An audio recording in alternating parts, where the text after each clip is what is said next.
बच्चों, आज हम करेंगे पाठ 13 जहाँ पहियाँ है। तो इसके जो लेखक हैं वो हैं पी साईनाथ। उन्होंने इसका अनुवाद किया है। तो इसमें बताया गया है तमिलनाडु के एक छोटी सी जगह है पुडुकोट्टई, उसके बारे में बताया गया है। तो पुडुकोट्टई की बात है कि महिलाओं साइकिल चलाना वहाँ एक सामाजिक आंदोलन है। कुछ अजीब सी बात है, लेकिन चौंकाने वाली बात नहीं है। पुडुकोट्टई जिले की हजारों नवसाक्षर ग्रामीण महिलाओं के लिए यह अब एक आम बात है।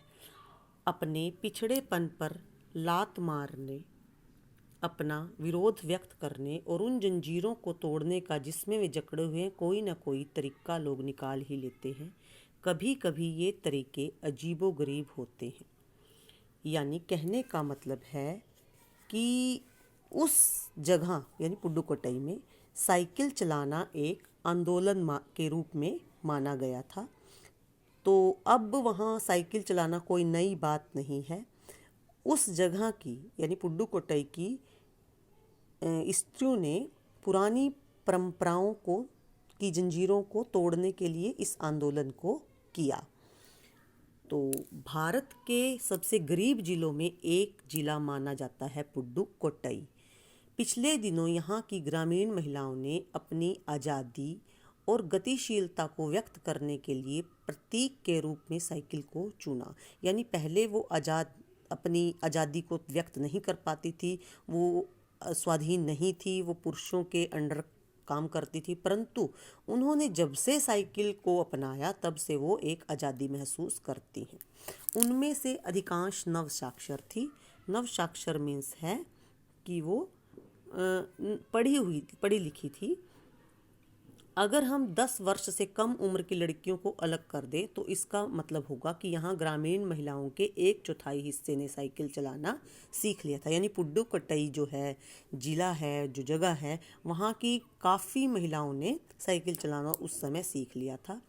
और इन महिलाओं में से 70,000 से भी अधिक महिलाओं ने प्रदर्शन एवं प्रतियोगिता जैसे सार्वजनिक कार्यक्रमों में बड़े गर्व के साथ अपने नए कौशल का प्रदर्शन किया। और अभी भी उनमें साइकिल चलाने की इच्छा जारी है। वहाँ इसके लिए कई प्रशिक्षण शिविर चल रहे हैं। ग्रामीण पुडुकोट्टई के मुख्य इलाकों में अत्यंत रूढ़िवादी पृष्ठभूमि से आई युवा मुस्लिम लड़कियाँ सड़कों से अपनी साइकिलों पर जाती हुई दिखाई देती हैं।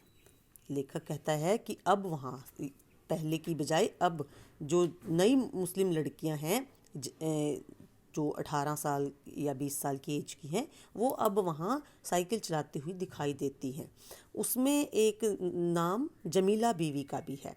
इसने अभी अभी साइकिल चलाना शुरू किया है। लेखक से बातचीत के दौरान उसने कहा कि साइकिल चलाना मेरा अधिकार है और हम अब इस पर चढ़कर कहीं भी जा सकते हैं, हमें बस का इंतज़ार भी नहीं करना पड़ता।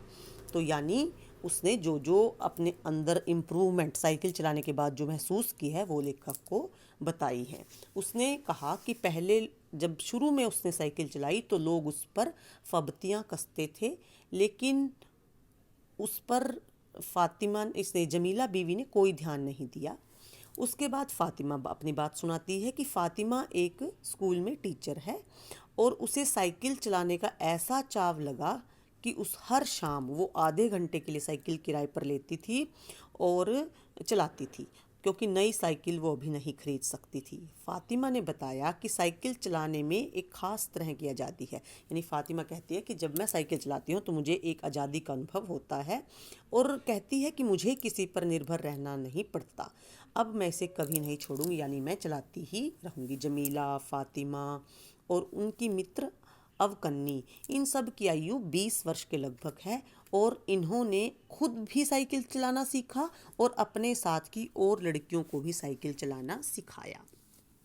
इस जिले में साइकिल चलाने की धूम मची हुई है।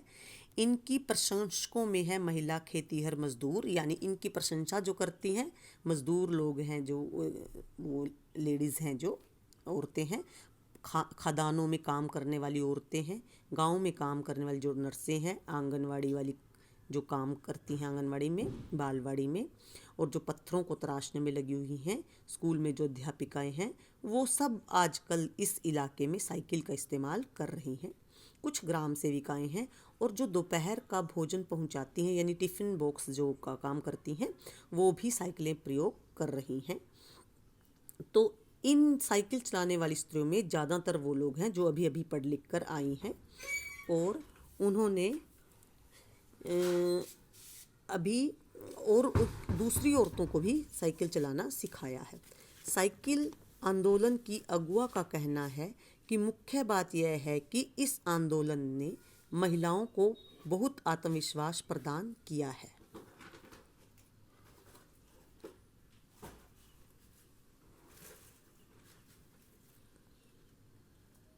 कि इसने पुरुषों पर उनकी निर्भरता कम कर दी है। इन औरतों का कहना है कि इससे हम अब पुरुषों पर निर्भर नहीं रहते। हम अब देखते हैं कि कोई औरत अपनी साइकिल पर 4 किलोमीटर की दूरी आसानी से तय कर लाती है और यानी उस इलाके में पहले पानी लाने के लिए पैदल जाना पड़ता था, परंतु अब औरतें साइकिल पर पानी ले आती हैं, कभी कभी अपने बच्चों को भी साथ ले जाती हैं और सामान भी वो ढोती हैं। तो वो स्त्रियां कहती हैं कि लोगों ने हम पर, जब हमने साइकिल चलाना शुरू किया, गंदी गंदी टिप्पणियाँ की, लेकिन अब हम पर कोई भी टिप्पणी नहीं करता और धीरे धीरे हमें सामाजिक स्वीकृति मिल गई है और महिलाओं ने इसे अपना लिया है। तो जो साइकिल चलाने के प्रशिक्षण है, यानी जहाँ साइकिल चलाना सिखाते हैं, वो भी देखना एक असाधारण अनुभव है। किला कुरुचि गांव, ये गांव का नाम है, में सभी साइकिल सीखने वाली महिलाएं रविवार को इकट्ठी हुई थी। उन्होंने साइकिल चलाने के समर्थन में बड़ा आंदोलन किया। उसे देखकर सभी हैरान हो गए। तो साइकिल ने उन्हें पुरुषों द्वारा थोपे गए रोज़मर्रा की घिसी पिटी चर्चा से बाहर निकलने का रास्ता दिखाया, यानी वो अब अपने नए जीवन पर बढ़ने लगी। ये नव साइकिल चालक गाने भी गाती, यानी जब ये मस्ती में चलती हैं तो गाने गा गा कर चलती हैं। इनमें से एक गाने की पंक्ति का भाव है, ओ बहिना आ सीखें साइकिल घूमे समय के पहिनी के संग। जिन्हें साइकिल चलाने का प्रशिक्षण मिल चुका है, उनमें बहुत बड़ी संख्या में साइकिल चलाना सीख लिया है। तो उसके बाद है कि ये दूसरों को भी साइकिल सिखाती हैं। उनमें सीखने की इच्छा दिखाई देती है, बल्कि उत्साह भी बहुत ज़्यादा दिखाई देता है। 1992 में, यानी 1992 में अंतर्राष्ट्रीय महिला दिवस के बाद अब यह जिला कभी भी पहले जैसा नहीं हो सकता। हैंडल पर झंडियाँ लगाए, घंटियाँ बजाते हुए साइकिल पर सवार 1500 महिलाओं ने पुडुकोट्टई में तूफान ला दिया। महिलाओं की साइकिल चलाने की इस तैयारी ने सभी को हक्का बक्का कर दिया। इस मामले पर पुरुषों की क्या राय थी?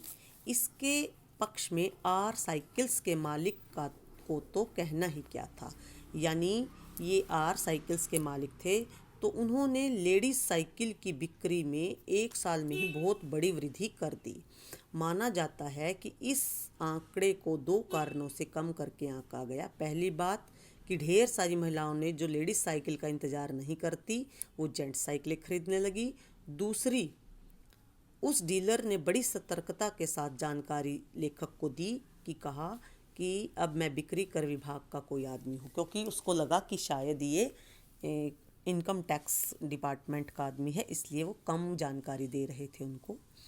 उसके बाद कुदीमी अन्नामलाई की चिलचिलाती धूप में, यानी एक जगह का नाम है ये, और एक अद्भुत दृश्य की तरह पत्थर के खदानों में दौड़ती भागती 22 वर्षीय मनोरमनी ने को लोगों ने साइकिल सिखलाते देखा। उसने लेखक को बताया कि हमारा इलाका मुख्य शहर से कटा हुआ है। जो साइकिल चलाना जानते हैं उनकी गतिशीलता बढ़ जाती है। साइकिल चलाने के बहुत निश्चित आर्थिक निहितार्थ थे, यानी बहुत आर्थिक फ़ायदे थे। इससे आय में वृद्धि हुई। साइकिल चलाने का सबसे बड़ा फ़ायदा क्या हुआ? आय में वृद्धि हुई। यहाँ की जो महिलाएं हैं वो अपना जो सामान है वो आसपास के गांव में भी बेचने लगी। अब उनको बसों का इंतज़ार नहीं करना पड़ता था, उनका समय बच जाता था और उन्हें इतना समय मिल जाता था कि वो अपने काम पर ज़्यादा से ज़्यादा ध्यान दे सकें। इसके बाद अंतिम बात है कि अगर आप चाहें, महिलाएं चाहें तो आराम करने का भी काफ़ी समय उनको मिल जाता है। जिन छोटे उत्पादकों को बसों का इंतज़ार करना पड़ता था या फिर जिनको अपने पिता, भाई और पति पर निर्भर रहना पड़ता था और अपने सामान बेचने के लिए कुछ ही दूर तक जा पाती थी, अब वो और जिनके पास साइकिल भी नहीं थी अब वे भी पैदल, और वो पहले पैदल जाती थी, फिर बच्चों के लिए पानी लाना, देखभाल करना, उनकी घरेलू काम भी भाग दौड़ कर ही करती थी। परंतु अब उनके पास साइकिलें हैं और वो बिना किसी दिक्कत के सारा कार्य कर लेती हैं।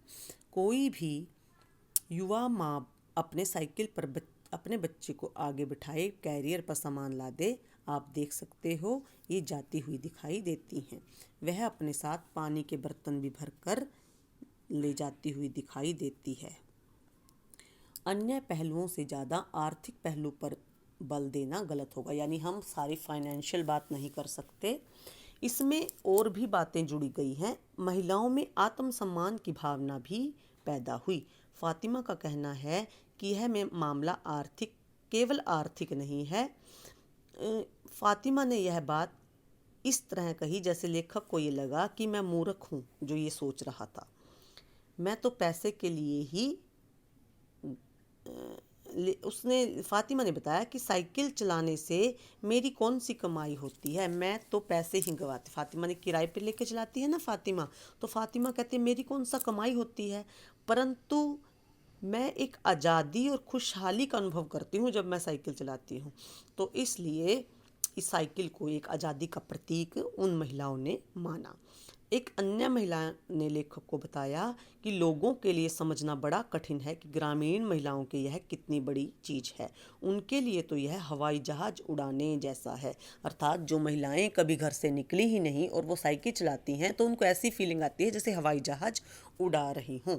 सचमुच बड़ा एक अच्छा वो अनुभव होगा उनके लिए जो साइकिल चला रही हैं।